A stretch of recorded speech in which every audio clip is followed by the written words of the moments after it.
Hi friends, मेरे teacher classes में आप लोग का बहुत बहुत स्वागत करता हूँ। मुग़ल काल के हमारा पांचवा पाठ है। बाकी जो चार पाठ है डल चुका है। यहाँ पे जितना भी क्वेश्चन करा रहे हैं सभी एग्जाम के आपके हर एग्जाम के लिए, चाहे एसएससी, रेलवे, यूपीएससी, चाहे आप कोई भी स्टेट के एग्ज़ाम दिला रहे होंगे या सेंट्रल गवर्नमेंट के एग्ज़ाम दिला रहे होंगे, तो सभी एग्ज़ाम के लिए यहाँ पे हिस्ट्री के क्वेश्चन हैं।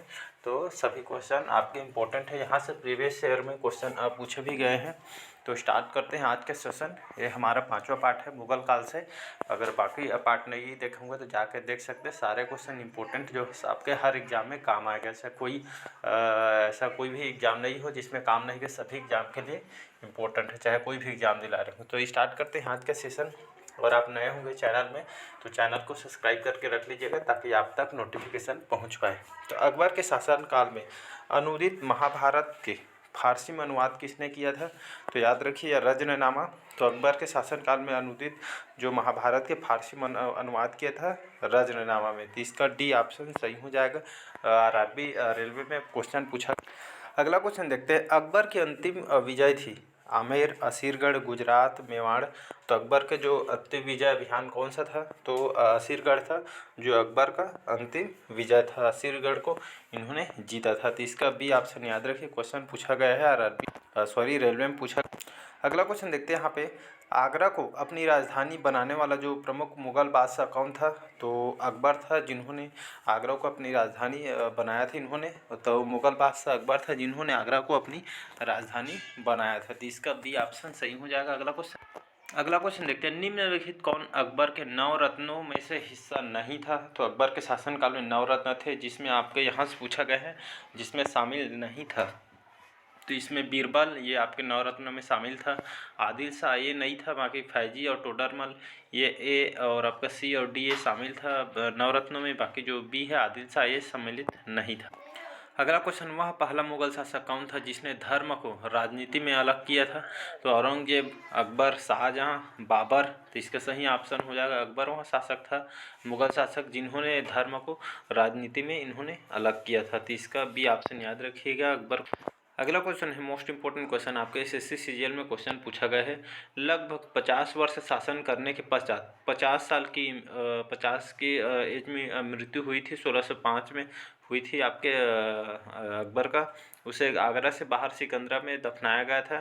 तो वह कौन सा शासक था? तो अकबर था जिन्हें 50 के एज में इनकी मृत्यु हुई थी 1605 ईस्वी में। जिसकी मृत्यु होने के बाद इसको यहाँ पे इनका जो उसको तो ये इसको आगरा से बाहर यहाँ पे सिकंदरा में इनको दफनाया गया था। तो इसका जो आपका सिकंदरा में इनका सिकंदरा में मठ बना हुआ है अकबर का। क्वेश्चन पूछा जाता है। तो जो अकबर है इनका जो मठ कहाँ पे बना हुआ है? तो सिकंदराबाद में बना हुआ है। तो क्वेश्चन इंपॉर्टेंट है, याद रखिएगा सीजीएल में क्वेश्चन। अगला क्वेश्चन देखते हैं। फतेहपुर सीकरी का निर्माण किसने करवाया था? तो अकबर वह शासक था जिन्होंने फतेहपुर सीकरी का इन्होंने निर्माण करवाया था। तो अकबर इसका सही आंसर हो जाएगा। अगला क्वेश्चन देखते हैं। पानीपत की दूसरी लड़ाई किस वर्ष हुई थी? तो याद रखिए क्वेश्चन पूछा जाता है। तो ये इस डेट को याद रखिएगा, डाटा को। 1526 में पानीपत की दूसरी लड़ाई हुआ था। तो इसका डी ऑप्शन सही हो जाएगा। 1556 में जो कि आपका पानीपत की दूसरी लड़ाई हुआ था। कमेंट करके मेरे को बताइए पानीपत की पहली लड़ाई कब हुआ था। ये क्वेश्चन पूछा जाता है पहला और दूसरा। तो आपका सेकेंड 1556 में, फर्स्ट कब हुआ था इसको कमेंट करके मेरे को बताइएगा।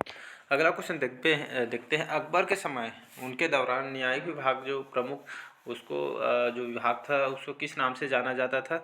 तो आपके दीवान, मीर बख्शी, मीर समन या आपके सद्र उस सदूर। तो अकबर के समय में उसके दौरान यहाँ पे न्यायिक जो विभाग के जो प्रमुख उनके सद्र उस सदूर उनको कहा जाता था। तो याद रखिएगा डी ऑप्शन सही हो जाए। अगला क्वेश्चन है मोस्ट इंपोर्टेंट क्वेश्चन है। मुगलों के प्रशासन की सबसे छोटी इकाई कौन सी थी? तो उसको परगना कहा जाता था, जो कि आपके मुगल प्रशासन में जो कि सबसे छोटी इकाई होती थी प्रशासन विभाग में, जिसे परगना के नाम से इसको जाना जाता है। अगला क्वेश्चन है मोस्ट इंपोर्टेंट क्वेश्चन है। अकबर द्वारा स्थापित धर्म का नाम कौन सा है? तो अकबर द्वारा कौन से धर्म को स्थापना किया गया था? तो क्वेश्चन को ये मोस्ट इंपोर्टेंट क्वेश्चन याद रखें। दीन इलाही इन्होंने स्थापित कर इस धर्म को इन्होंने स्थापित किया था अकबर द्वारा। तो इसका डी ऑप्शन सही हो जाए। अगला क्वेश्चन देखते हैं, जब्ती पद्धति के अंतर्गत अत्यंत उपजाऊ जमीन का वर्गीकरण ऐसा होता था, तो कैसा होता था? तो पोलोज तरीके से होता था। जब्ती पद्धति के अंतर्गत तो अत्यंत उपजाऊ जमीन का वर्गीकरण आपका पोलस तरीके से होता था। तो इसका ए ऑप्शन याद रखिएगा। अगला क्वेश्चन है मोस्ट इंपॉर्टेंट क्वेश्चन, आपके एसएससी सीजीएल में क्वेश्चन पूछा गया है, कन्नौज की लड़ाई कब लड़ी गई थी? तो डेट को याद रखिएगा, सन 1540 में। सन 1540 में कन्नौज की लड़ाई हुआ था। तो इसका ए ऑप्शन सही हो जाएगा। अगला क्वेश्चन देखते हैं, सम्राट अकबर के दरबार में टोडरमल कौन था? तो टोडरमल जो अकबर के शासनकाल में शासनकाल में जो टोडर आपके वित्त मंत्री विभाग का, जो कि इनको वित्त मंत्री बना के रखे थे आपके अकबर द्वारा, तो उनके दरबार में टोडरमल एक वित्त मंत्री के विभाग के सेनापति थे, वित्त मंत्री थे, उनके लेखा जोखा कार्य उस विभाग का देखते थे। तो इसका बी ऑप्शन याद रखिए, एसएससी में क्वेश्चन पूछ। अगला क्वेश्चन देखते हैं, जब्ती प्रणाली किसकी उपज थी? तो यहाँ पे गयासुद्दीन तुगलक की उपज थी। तो जब्ती प्रणाली किससे संबंधित है क्वेश्चन पूछा जाएगा, तो गयासुद्दीन तुगलक की उपज थी। तो इसका ए ऑप्शन सही हो जाएगा। बिहार पीएससी में क्वेश्चन। अगला क्वेश्चन है भी आपके बिहार पीएससी में क्वेश्चन पूछा है, जवाबित का संबंध किससे था? तो यहाँ पे राज्य के कानून से संबंधित है या उससे संबंधित है आपका जवाबित से। इससे राज्य के कानून से संबंधित है आपका जवाबित। तो इसका ए ऑप्शन सही हो जाएगा। अगला क्वेश्चन देखते हैं, ईरान के शाह और मुगल शासकों के झगड़े की जड़ क्या थी? तो कंधार थी, याद रखिएगा, सी ऑप्शन सही हो जाएगा। तो ईरान के शाह और मुगल शासकों के झगड़े की जो जड़ थी, कंधार को लेकर इनके बीच झगड़ा हुआ था। तो इसका सी ऑप्शन सही हो जाएगा। अगला क्वेश्चन देखते हैं, मुगल प्रशासन में मदद ए मास इंगित करता था, कौन सी इंगित करता था? तो यह विद्वानों को दी जाने वाली राजस्व मुक्ति अनुदात भूमि थी, जिसे आपके मदद ए मास के नाम से इसको जाना जाता है। तो यह मुगल प्रशासन में मदद ए मास आपका विद्वानों को दी जाने वाली एक राजस्व जो कि मुक्त अनुदूत भूमि थी, जिसमें भूमि को जो कि विद्वानों को दिया जाता था, जिस नाम से आपके मदद ए मास जो कि इससे संबंधित है। तो इसका सी ऑप्शन याद रखिएगा। अगला क्वेश्चन देखते हैं, दस्तान अमीर हमजा का चित्रांकन किसके द्वारा किया गया है? तो आपके अब्दुल समद के द्वारा, मीर सैयद अली के द्वारा, आपका मंसूर के द्वारा, अबुल हसन के द्वारा। तो दस्तान ए अमीर हमजा की इसका जो कि चित्रांकन है, तो ये आपके अब्दुल समद के द्वारा इसको चित्रांकन किया गया था। तो इसका ए ऑप्शन सही हो जाएगा। बिहार पीएससी में क्वेश्चन पूछा। अगला क्वेश्चन देखते हैं, मुगल प्रशासन में मुहतसिब क्या था? तो यहाँ सेनाधिकारी होता था, लोक आचरण अधिकारी या विदेश विभाग का मुख्य होता था, या पत्र व्यवहार विभाग के अधिकारी होता था। तो इसका बी ऑप्शन सही हो जाएगा, लोक आचरण अधिकारी होता था। तो मुगल प्रशासन में आपके मुहतसिब जो कि आपके लोक आचरण अधिकारी होता था। तो यह मुगल प्रशासन में असंबंधित है। तो इसका बी ऑप्शन याद रखिएगा, मुहतसिब आपका लोक आचरण अधिकारी होता था।